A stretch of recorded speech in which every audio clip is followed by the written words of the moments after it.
श्रीमन्महागणाधिपतये नमः। लक्ष्मीनारायणाभ्यां नमः। उमामहेश्वराभ्यां नमः। वाणीहिरण्यगर्भाभ्यां नमः। शचीपुरन्दराभ्यां नमः। मातापितृचरणकमलेभ्यो नमः। इष्टदेवताभ्यो नमः। कुलदेवताभ्यो नमः। ग्रामदेवताभ्यो नमः। स्थानदेवताभ्यो नमः। वास्तुदेवताभ्यो नमः। सर्वेभ्यो देवेभ्यो नमः। सर्वेभ्यो ब्राह्मणेभ्यो नमः। श्रीगुरुचरणकमलेभ्यो नमः। ओम सिद्धिबुद्धिसहिताय श्रीमन्महागणाधिपतये नमः। भरत जी महाराज दशरथ जी का अंतिम संस्कार पूर्ण करते हैं और वशिष्ठ जी भरत जी को समझाते हुए कह रहे हैं कि सुनहु भरत भावी प्रबल बिलखि कहेउ मुनिनाथ। हान लाभु जीवन मरनु जसु अपजसु विधि हाथ। मुनिनाथ ने बिलख कर दुखी होकर कहा, हे भरत सुनो, भावी यानी होनहार बड़ी बलवान है। और हानि लाभ जीवन और मरण, यश और अपयश, ये सब विधाता के हाथ है, दैव के हाथ है। तो आगे कहते हैं कि अस विचार के ही देई दोषु व्यर्थ काहि पर कीजिए रोसु। तात विचारु करहु मन माही सोच जोग दशरथ नृपुनाही। सोचिए विप्र जो वेद विहीना तज निज धर्म विषय लय लीना। सोचिए नृपति जो नीति न जाना जहिन प्रजा प्रिय प्राण समाना। सोचिए भय सुकृपन धनवानु जो नयतिथि शिव भगति सुजानु। सोचिए शूद्र विप्रयवमानी मुखर मान प्रिय ज्ञान गुमानी। सोचिए पुनिपति वंचक नारी कुटिल कलह प्रिय इच्छाचारी। सोचिए बटु निज व्रत परिहरई जो नहीं गुर आयसु अनुसरई। सोचिए गृही जो मोह बस करई कर्म पथ त्याग। सोचिए जति प्रपंच रत विगत विवेक विराग। तो वशिष्ठ जी भरत जी से कह रहे हैं कि सुनहु भरत भावी प्रबल बिलखि कहेउ मुनिनाथ। हानि लाभु जीवन मरनु जसु अपजसु विधि हाथ। बिलख कहो मुनिनाथ। बिलख, यहां बिलख के दो भाव, दो अर्थ, एक उदास होकर, दुखी होकर। भाई दुखी होकर वशिष्ठ जी ने कहा, क्यों? क्योंकि उनकी कुछ न चली, कुछ चली ही नहीं, और दूसरे वे शोक और स्नेह में मग्न हैं। और दूसरा भाव या अर्थ कि विशेष लख कर कहा।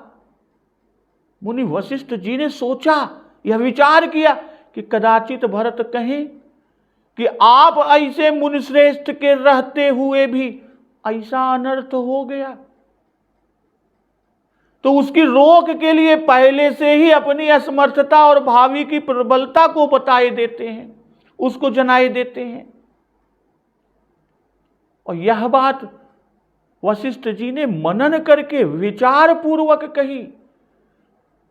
भाई वशिष्ठ जी विधाता के पुत्र हैं, तो इस विधाता के पुत्र वशिष्ठ जी की भी एक न चली और वह भी न संभाल सके। इसलिए यहां पर विलख कर कह रहे हैं, यहां भावी को प्रबल कहकर, सुनहु भरत भावी प्रबल, भावी को प्रबल कहकर और आगे उसकी प्रबलता को कहते हैं कि हानि लाभ जीवन मरनु जसु अप जसु विधि हाथ, कि हानि लाभ जीवन मरण यश अपयश यह सब विधि अपने हाथ में रखती है। अभावी हरि की इच्छा है, हरि इच्छा है।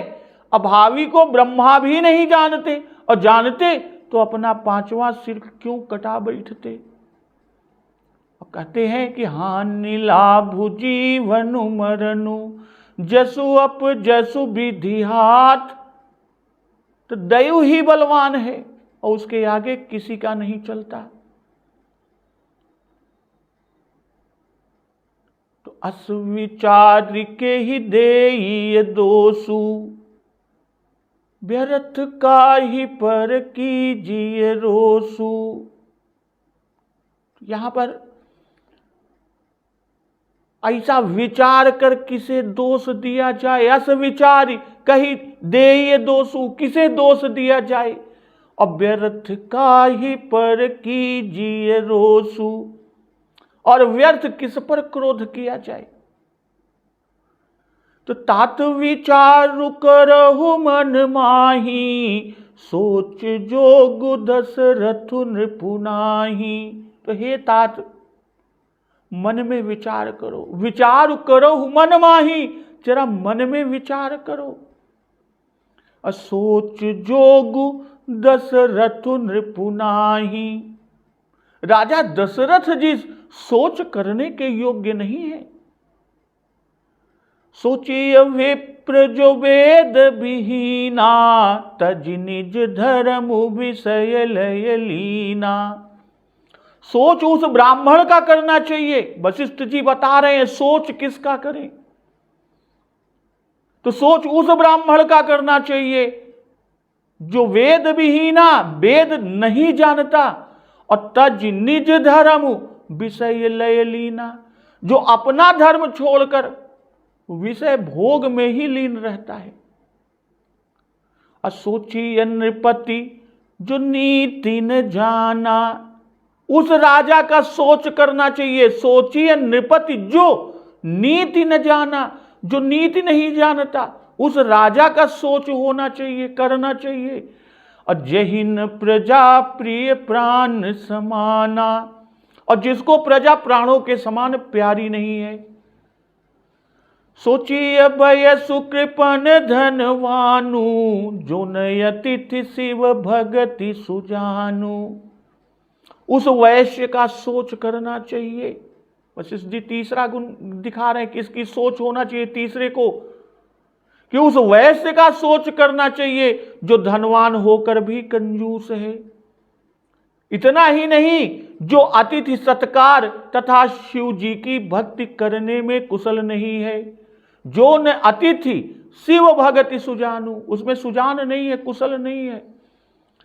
सोचिए शूद्र वे प्रयवमानी, मुखर मान प्रिय ज्ञान गुमानी। उस शूद्र का सोच करना चाहिए जो ब्राह्मणों का अपमान करने वाला, बहुत बोलने वाला, मान बड़ाई चाहने वाला और ज्ञान का घमंड रखने वाला है। सोचिए पुण्यपति वंचक नारी, कुटिल कलह प्रिय इच्छाचारी। उस स्त्री का सोच करना चाहिए जो पति को छलने वाली, कुटिल कलह प्रिय और स्वेच्छाचारिणी है।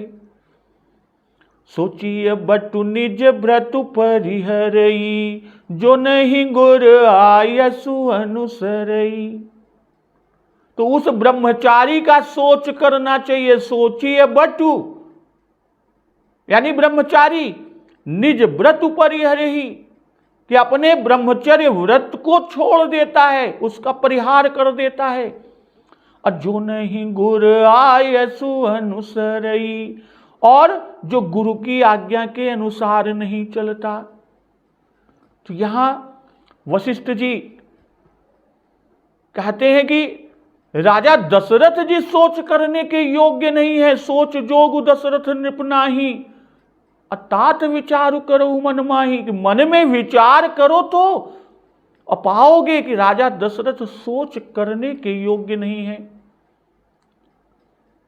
वशिष्ठ जी दो पक्ष उठा रहे हैं, एक सोचनीय और दूसरा असोचनीय। जो भरत जी को समझा रहे हैं उसमें दो पक्ष। सोचनीय का कथन करने से असोचनीय स्वयं ही अलग हो गए। भाई मुख्य प्रयोजन तो सोच जोग दशरथ नृप नाही इसी से है, किंतु इसके साथ चारों वर्णों, आश्रमों और स्त्रियों सभी के धर्म कहे वशिष्ठ जी ने।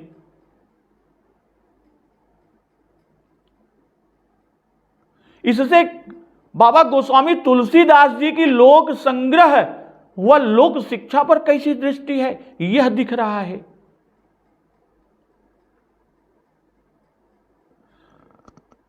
चारों वर्णों के धर्म कहे कि सोचिए विप्र वेद जो वेद विहीना, सोचिए विप्र जो वेद विहीना, तजि निज धर्म विषय लय लीना, सोचिए नृपति जो नीति न जाना, जहिन प्रजा प्रिय प्राण समाना, सोचिए बयसु कृपन धनवानु, जो नय अतिथि शिव भगति सुजानु, सोचिए शूद्र वे प्रयवमानी, मुखर मान प्रिय ज्ञान गुमानी। इसमें चारों वर्णों के धर्म कहे। अब फिर चारों वर्णों की स्त्रियों के धर्म को कहे कि सोचिए पुण्यपति वंचक नारी, कुटिल कलह प्रिय इच्छाचारी। तो इसमें सभी वर्णों के स्त्रियों के लिए एक ही धर्म है। चारों वर्णों की स्त्रियों के धर्म को कहे और सब वर्णों की स्त्रियों के लिए एक ही धर्म है, इसलिए इन सबको एक ही साथ कहे।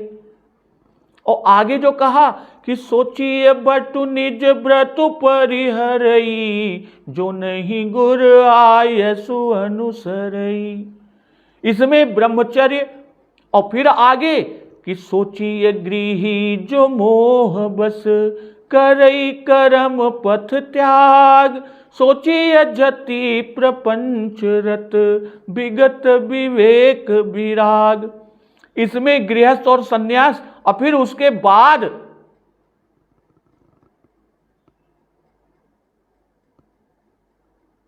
वानप्रस्थ की बात कहा कि वही खानस सोई सोचय जोगु, तपु बिहाई जेहि भावई भोगु।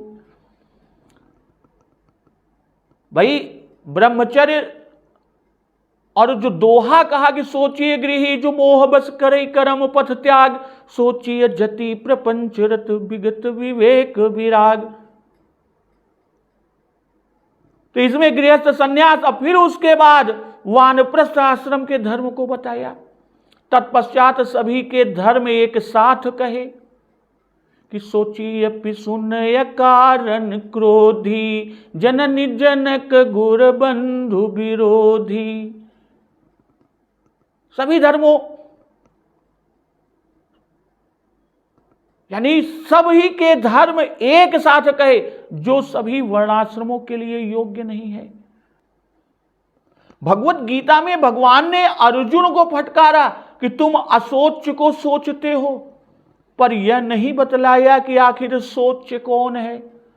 और न इस बात को किसी भाष्यकार ने ही स्पष्ट रीति से दिखलाया।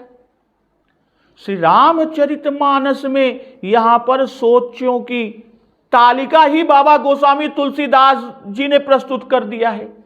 यहां स्पष्ट बतला दिया कि 12 लोग सोचनीय हैं और इसी ब्याज से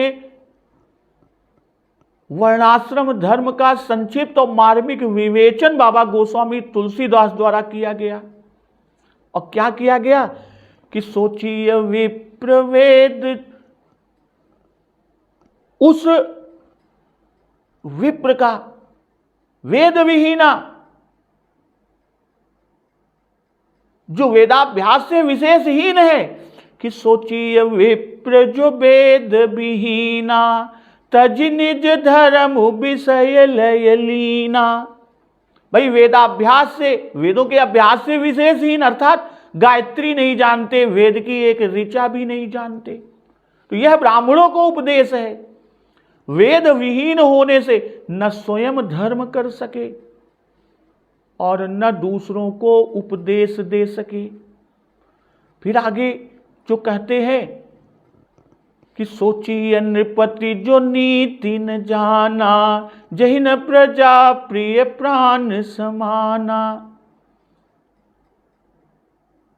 भाई यह राजनीति है, राजा को नीति में निपुण होना चाहिए। क्यों?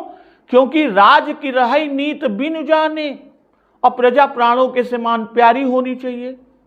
क्योंकि प्रजा के दुखी होने से राजा नरकगामी होता है। जा सुराज प्रिय प्रजा दुखारी, सो नृपु अवश्य नरक अधिकारी।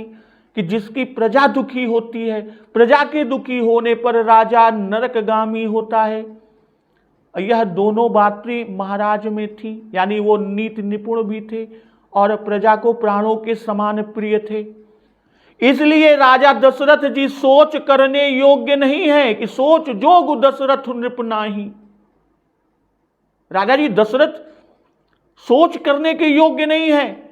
यह कलि के विशेषता अपने समय के राजाओं के लिए शिक्षा है। जो प्रजा को भेड़ बकरी सा जानते हैं, उनके खून के प्यासे रहते हैं, दिन दिन नया कर लगाते हैं, अब प्रजा के प्राण और धन आदि की रक्षा भी नहीं करते।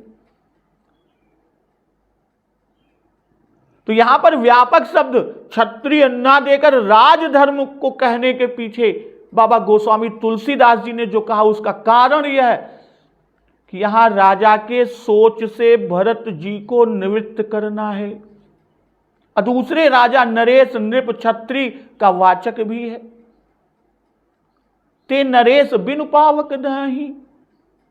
भाई श्री राम जी राजा नहीं है, फिर भी उन्होंने अपने लिए नरेश शब्द कहा। तो सोचिए भय सुकृपन धनवानु, जो नय अतिथि शिव भगति सुजानु। मनुष्य मृत्यु में शिव भक्त होना यह लक्षण नहीं पाया जाता। पूज पार्थिव नायु माथा। भाई शिव भक्ति से धन की वृद्धि होती रहेगी।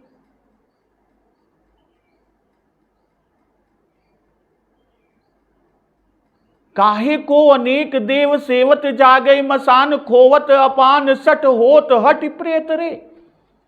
काहे को उपाय कोटि करत, मरत धाय जाचत, नरेश देश देश के अचेत रे। तुलसी प्रतीत बिनु त्यागई तई, प्रयाग तनु धन ही के हेत, दान देत कुरुखेत रे। पात द्वय धतूरे के दय भौरे कै भवेश, सो सुरेश हूं कि संपदा सुभाय सोन लेत रे। तो उससे अतिथि सेवा होगी। भाई धनवान होकर अतिथि सेवा न करने से धन को अग्नि नृप या चोर ले जाते हैं। लक्ष्मी के सुत चार हैं, धर्म अग्नि नृप चोर। अजेठे के अपमान ते, तीन करें घन फोर। और फिर आगे कहते हैं कि सोचिए शूद्र वे प्रयवमानी, मुखर मान प्रिय ज्ञान गुमानी। बाद ही शूद्र दुजन सन, हम तुम ते कछु घाटी। अज्ञान गुमानी कि जाने ब्रह्म सो विप्रवर, आंख दिखा वही डाटी। और यहां मान प्रिय कि हमारी प्रतिष्ठा हो, हमें लोग पूजे, ब्राह्मणों क्षत्रियों आदि में हमें लोग श्रेष्ठ माने। तो चारों वर्णों के धर्म मनुस्मृति में कुछ इस प्रकार कहे गए हैं कि जो द्विज वेद नहीं पढ़ता और अन्य विषयों में परिश्रम करता है, वह जीते जी शूद्रत्व को प्राप्त होता है। विधि पूर्वक संस्कार होने पर क्षत्रिय को न्याय के अनुसार प्रजा की रक्षा करनी चाहिए। वैश्य धर्म से धन कमाने में तत्पर रहे और सबको अन्न देवे। और फिर ब्राह्मण धर्म है अध्ययन अध्यापन, यज्ञ करना कराना, दान देना और लेना। और क्षत्रिय का धर्म प्रजा की रक्षा, दान देना, यज्ञ करना, अध्ययन करना और विषयासक्त न होना। श्रीमद् भागवत स्कंद 11 अध्याय 17 में भी वर्णाश्रम के धर्मों का वर्णन है। असोचिय पुण्यपति वंचक नारी। बाबा गोस्वामी तुलसीदास जी ने चारों वर्णों के धर्म कहे, अब स्त्रियों के धर्म कि सोचिए पुण्यपति वंचक नारी, कुटिल कलह प्रिय इच्छाचारी। भाई जैसे वर्ण धर्म, आश्रम धर्म, वैसे ही स्त्री धर्म यानी पातिव्रत्य धर्म है। वर्ण धर्म के बाद आश्रम धर्म न कहकर बाबा गोस्वामी तुलसीदास जी ने स्त्री धर्म को कहा।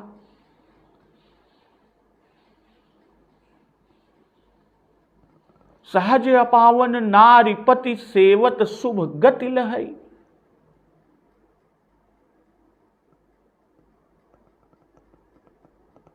भाई महातपस्विनी सती शिरोमणि श्री अनुसुईया जी के वचन महारानी श्री सीता जी के प्रति हैं। अब पार्वती जी अपने लिए कहती हैं कि यद्यपि जोशितायन अधिकारी, असबरी जी कहती हैं अधम ते अधम अधम अति नारी। तो इनको धर्म की शिक्षा दी कि पति से छल न करें, कुटिलता और कलह न करें और पति की आज्ञा में रहें। यहां पतिवंचक, कुटिल, कलहप्रिय, इच्छाचारी, ये 4 विशेषण बाबा जी ने जो दिए वे क्रम से उपर्युक्त 4 वर्णों की स्त्रियों के लिए पृथक पृथक कहे गए। ब्राह्मणी पतिवंचक, क्षत्रियाणी कुटिल, वैश्य की स्त्री कलहप्रिय और शूद्रा इच्छाचारिणी। तो सोचिए बटु निज व्रत परिहरई, जो नहीं गुर आयसु अनुसरई। भाई उस ब्रह्मचारी का सोच, अब देखिए 4 वर्णों के धर्म बता दिए।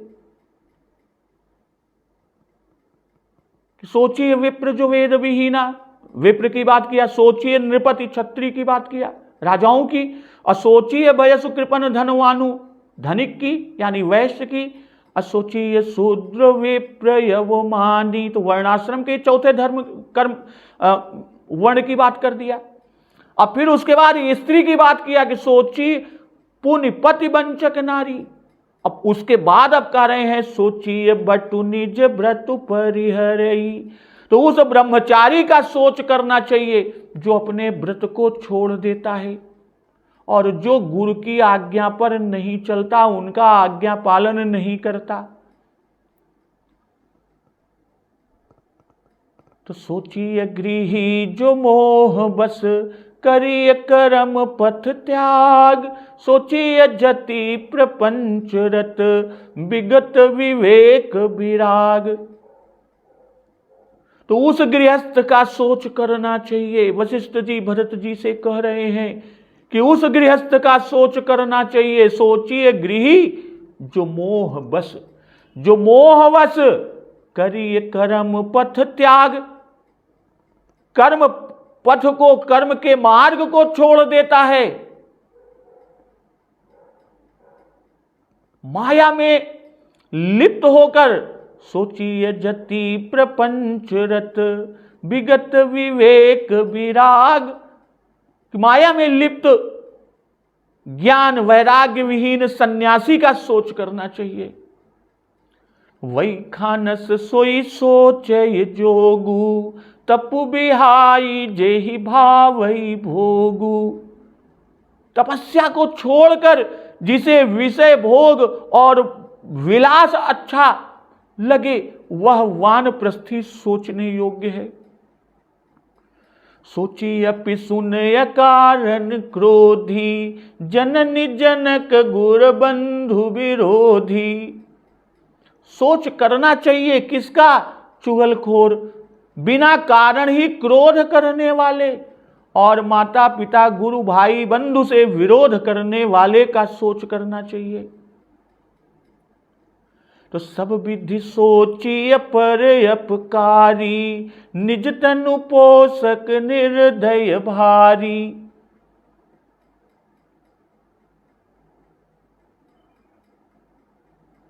फिर कि दूसरे को हानि पहुंचाने वाला,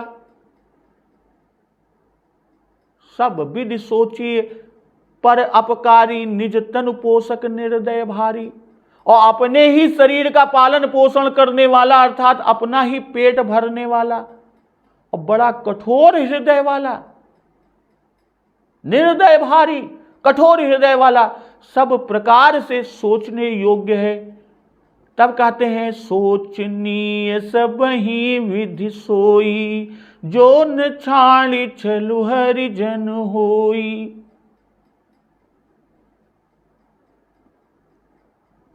और वह तो सभी प्रकार से सोच करने योग्य है जो छल छोड़कर हरिभक्त नहीं होता।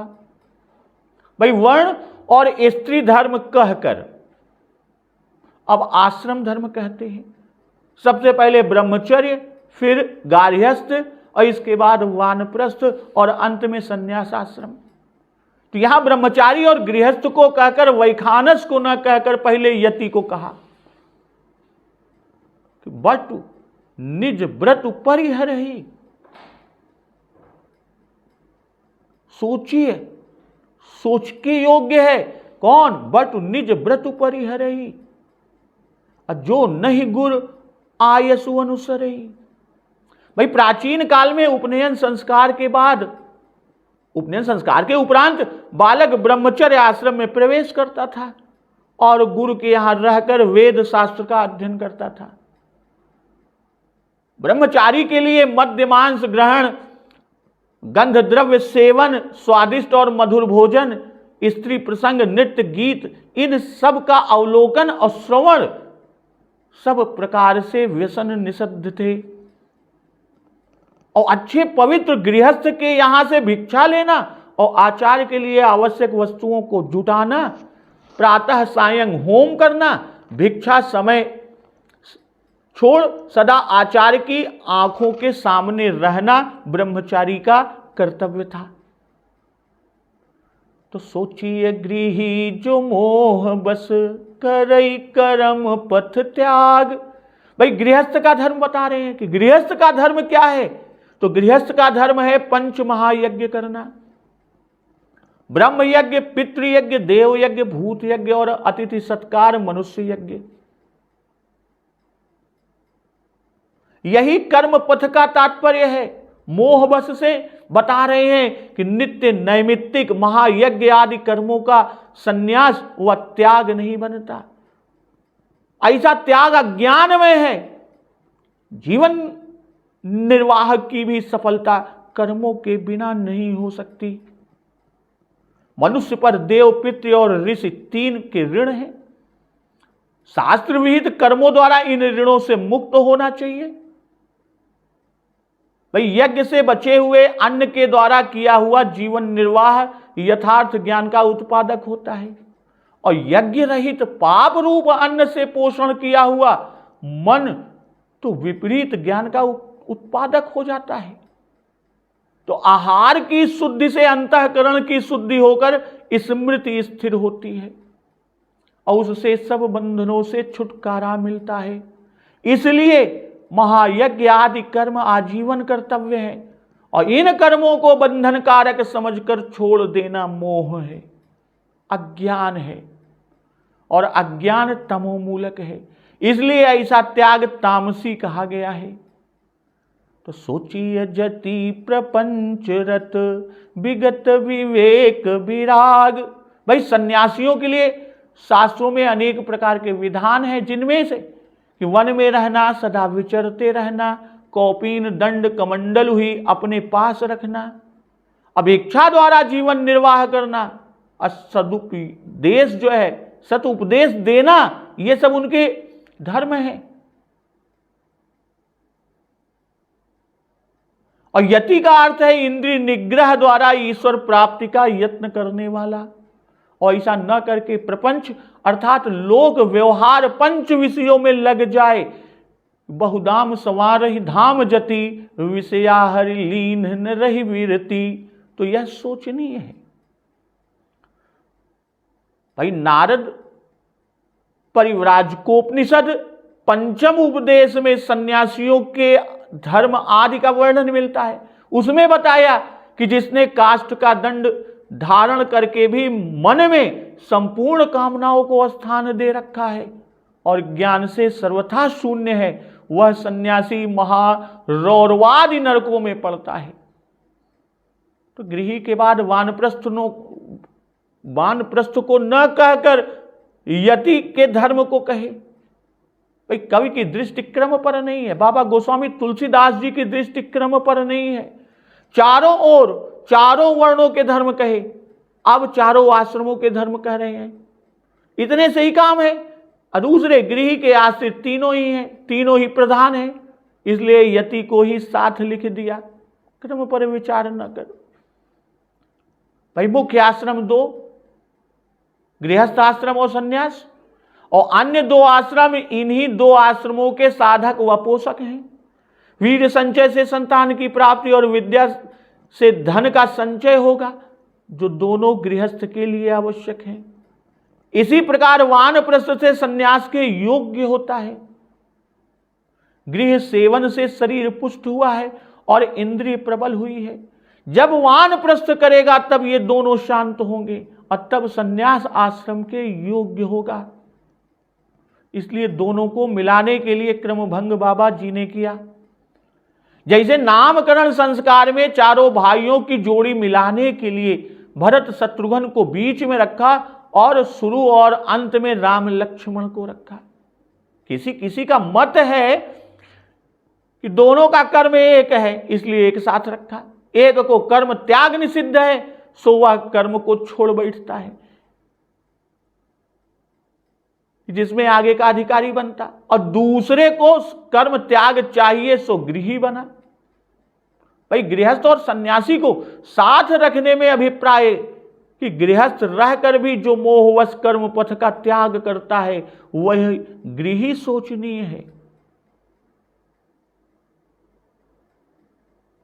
गृहस्थ रहकर भी जो मोहवश कर्म पथ का त्याग करता है वह गृही सोचनीय है। इससे भी अधिक वह सोचनीय है जो परमार्थ साधक सन्यासी होकर विधि पूर्वक कर्म पथ का त्याग करके भी फिर प्रपंचरत होता है, क्योंकि उसका यह व्यवहार वमन को खाने वाले कुत्ते के समान है। नारद परिव्राजकोपनिषद में भी इन दोनों का वर्णन कि कर्म न करने वाला गृहस्थ और कर्मपरायण भिक्षु यानी यति, ये दोनों आश्रमों के विपरीत व्यवहार करने के कारण कभी शोभा नहीं पाते। अमानस का दोहा श्रुति का अनुवाद ही है कि सोचिए गृही जो मोह बस करे कर्म पथ त्याग, सोचिए जति प्रपंचरत विगत विवेक विराग।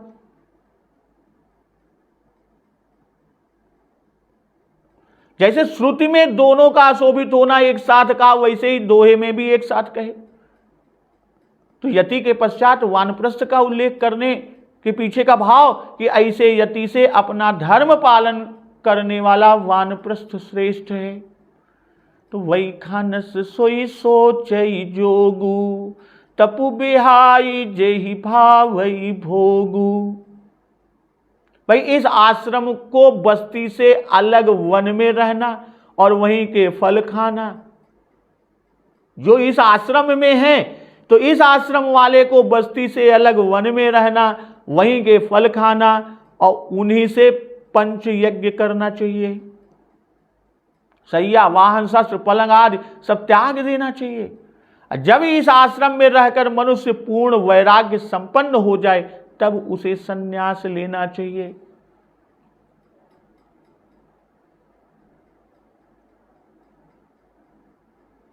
नारियों के बीच में जो चंद्र समान प्रकाशमान मंडल है उसमें दीपवत अचल आत्मा विराजमान है, उसको जानना चाहिए, जिससे आवागमन छूट जाता है। मन बुद्धि इंद्रियों को विषयों से हटाकर दीप्तवत प्रकाशमान आत्मा का ध्यान करना चाहिए। शास्त्र प्रतिपादित शुद्ध रीति से सावधान पूर्वक शाम वेद का पाठ करने से परब्रह्म की प्राप्ति होती है। यह ब्रह्मचारियों के धर्म है। अहिंसा, सत्य, चोरी न करना, शौच, इंद्रिय निग्रह, ये चारों वर्णों के सर्वसाधारण धर्म हैं। गृहस्थ धर्म प्रशंसनीय है। क्यों? क्योंकि जैसे किले का आश्रय लेकर राजा अपने शत्रुओं चोरों को सहज ही जीत लेता है, वैसे ही हम लोग अन्य आश्रमों में गृहस्थ के आश्रय से दुर्जय इंद्रिय रूपी शत्रु को जीत लेते हैं। मन और इंद्रियों को शांत करना सन्यासियों का धर्म है, और नियम में रहना वानप्रस्थों का धर्म है। दान देना गृहस्थों का धर्म है, और गुरु सेवा करना ब्रह्मचारियों का धर्म है। गुरु ने आज्ञा दी हो या न दी हो, वह नित्य प्रति वेदाध्ययन करे और गुरु के हित में तत्पर रहे। अध्यापनम ब्रह्म यज्ञ पितृयज्ञस्तु तर्पणम होमो दैवो बलिर्भौतो नृपज्ञो अतिथि पूजनम। मनुस्मृति में कहा कि कर्म मन वचन से सदा अष्टमैथुन का त्याग ब्रह्मचर्य कहलाता है। अध्ययन और अध्यापन को ब्रह्म यज्ञ कहते हैं, तर्पण को पितृयज्ञ, होम को देव यज्ञ, बलिदान को भूत यज्ञ और अतिथि पूजन को मनुष्य यज्ञ कहते हैं।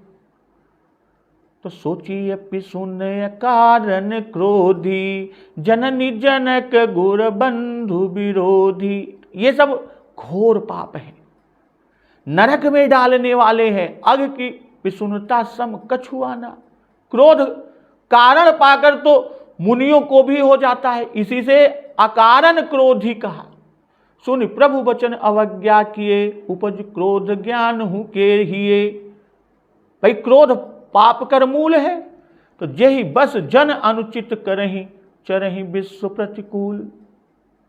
अपर द्रोही की हो निशंका, यह नियम है। तो फिर जिन्होंने जन्म दिया, भगवत पथ दर्शाया, उनके द्रोह का फल क्या कहा जा सके। ये नरकगामी होते हैं। और चाणक्य ने उल्लेख किया कि अत्यंत क्रोध, कटु भाषण, निर्धनता, स्वजनों से बैर, नीचों से संगति, कुलहीन की सेवा, ये जिस मनुष्य में हो उसे समझना चाहिए कि वह पूर्व जन्म में नरक में था। कहने का भाव कि फिर नरक में जाएगा, इसलिए सोचनीय है। जो माता पिता गुरु का अनादर करते हैं,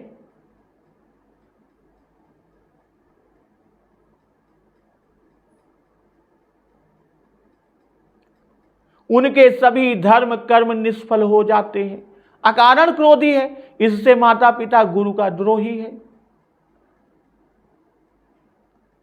अथवा ये सब पूज्य हैं, इनके समीप जाते ही क्रोध शांत हो जाता है, पर वह इनसे द्रोह करता है। क्रोध शांत न होने का कारण अकारण क्रोधी है,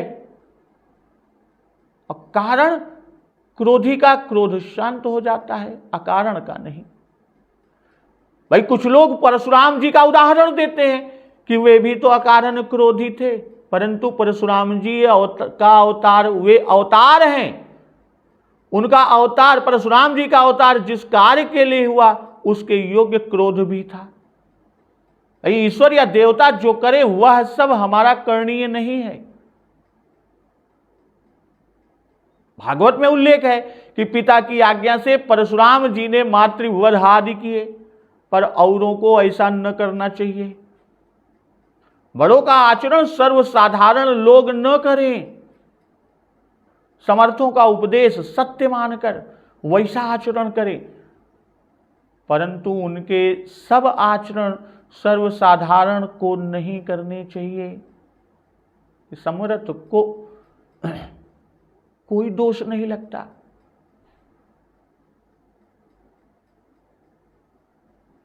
तो सब विधि सोचिए पर अपकारी, निज तनु पोषक निर्दय भारी। तो यह केवल हिंसक मनुष्यों और मांसाहारियों के लिए कहा। अपने तन के सुख से इन्हें मतलब है। जो वस्त्रमाला, आभूषण, अनुलेपन आदि से कुत्तों के भक्ष रूप इस शरीर को ही आत्मा मानकर और उसका लालन पालन करते हैं, वाल्मीकि रामायण में यह भरत जी की शपथों में से एक है कि जो स्त्री सेवक, जो पुत्र स्त्री सेवक आदि के घर में वर्तमान रहते हुए भी स्वयं अकेला उत्तम भोजन करे, उसको जो पाप होता है वह मुझे लगे। इससे बता रहे हैं कि वह सोचनीय है। सोचनीय सब ही विधि सोई, जो न छाणी छल हरिजन होई।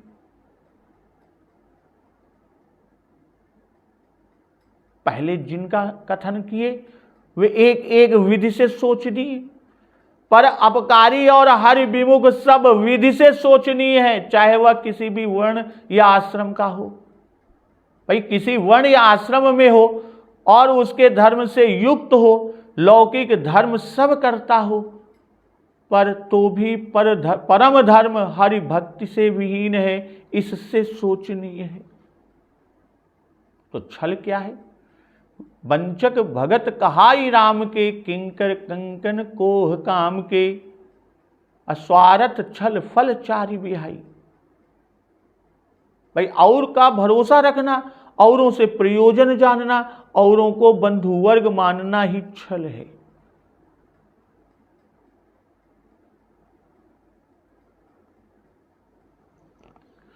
भाई वर्णाश्रम धर्म में एक का अधिकार है, पर धर्मो भयावह। भाई हरिजन होने में सबका अधिकार है। पुरुष नपुंसक नारी वा जीव चराचर कोई, सर्वभाव भज कपट तजी, मोहि परम प्रिय हो सोई। जैसे सब व्यंजनों को लवण नमक शोभित करता है, वैसे ही सब धर्मों को हरिभक्त सुशोभित करती है। इसके बिना सब धर्म अशोभित हैं, कि लवण बिना बहु व्यंजन जैसे। तो जो किसी में दोष भी हो तो वह भगवत शरण होने से पवित्र हो जाता है। इसलिए जो हरि विमुख हुआ वह परम सोचनीय है। तो सोचनीय नहीं कौशल राऊ, भुवन चारि दस प्रगट प्रभाऊ। भाई कौशल राज और वशिष्ठ जी सोच करने योग्य नहीं है।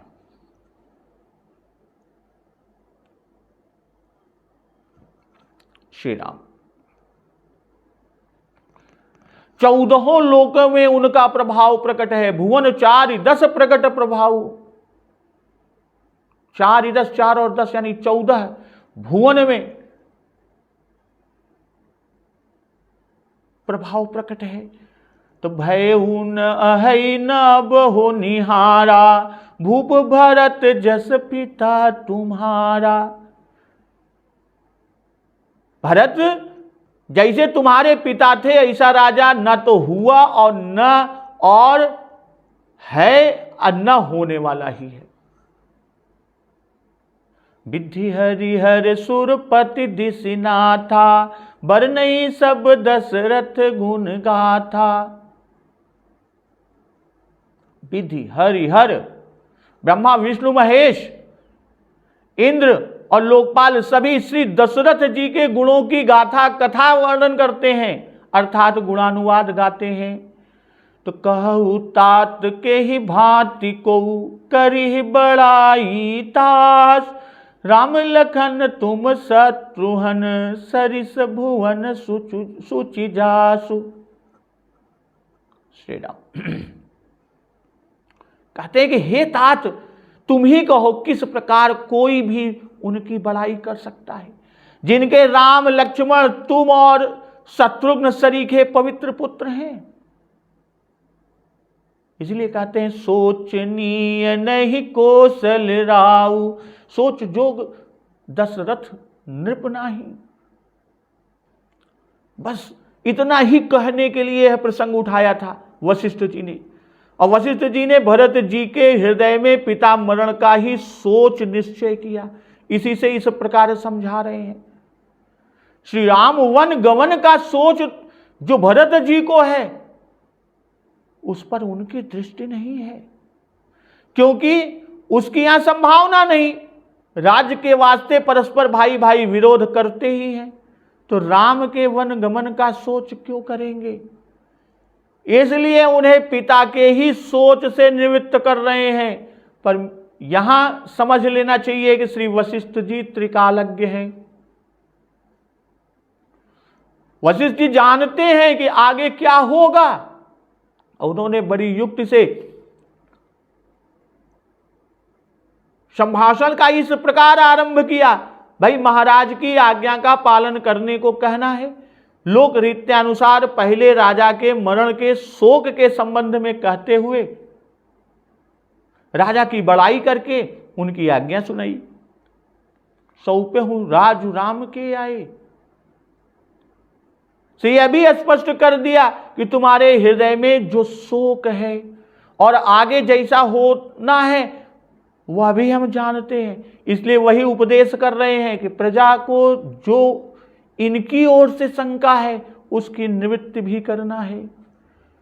तो भुवन चारि दस प्रकट प्रभाव, भाई अपयसी जीते जी ही 100 हैं, मुर्दे के समान है। और जिसका जगत में यश है वो मृतक नहीं है।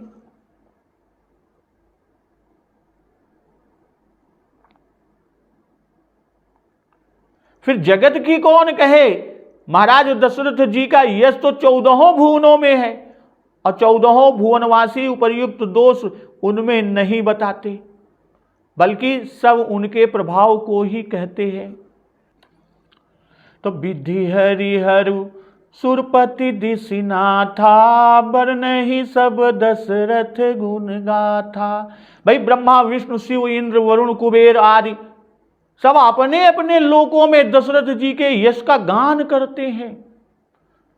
जब बड़ा भारी यश होता है तभी ये लोग वर्णन करते हैं, नहीं तो ये तो स्वयं ही बड़े हैं, दूसरों की बड़ाई क्यों करते? भाई ब्रह्मा जी वृद्धि शक्ति में, विष्णु पालन शक्ति में, हर यानी शंकर जी शत्रु संहार शक्ति में, इंद्र राज्य सुख भोग में, और चारों दिशाओं की प्रजा के रक्षण पालन पोषण शक्ति में दिक्पाल राजा के गुण समूह का वर्णन करते हैं। मन रूप का साहस देख ब्रह्मा आदि सराहते हैं कि जो रूप योगियों के ध्यान में अगम था उसे इन्होंने पुत्र रूप में पाया। और राम यश के साथ इंद्र आदि गाते हैं। लोकोपकार में उदार है, यह गुण सब गाते हैं। तो कहु तात के ही भांति को करी बड़ाई तास, राम लखन तुम शत्रुघ्न सरिस सुवन सुचि जासु। जिन्हें बिरच बड़ भयउ विधाता, महिमा यवध राम पितु माता। भाई भगवान के अवतार से बड़ाई कई जगह लोगों को मिली। अतिथि जी को वामन जी से देव की, और वासुदेव को भगवान कृष्ण बलराम से बड़ाई प्राप्त हुई। यहां तो 4 हैं। इसलिए हे भरत कहो उनकी बड़ाई कोई किस प्रकार कहेगा, जिनके श्री राम लक्ष्मण तुम और शत्रुघ्न सरीखे 4 पुत्र हैं। स्वयं सुचि थे तभी तो ये चारों सुचि हुए।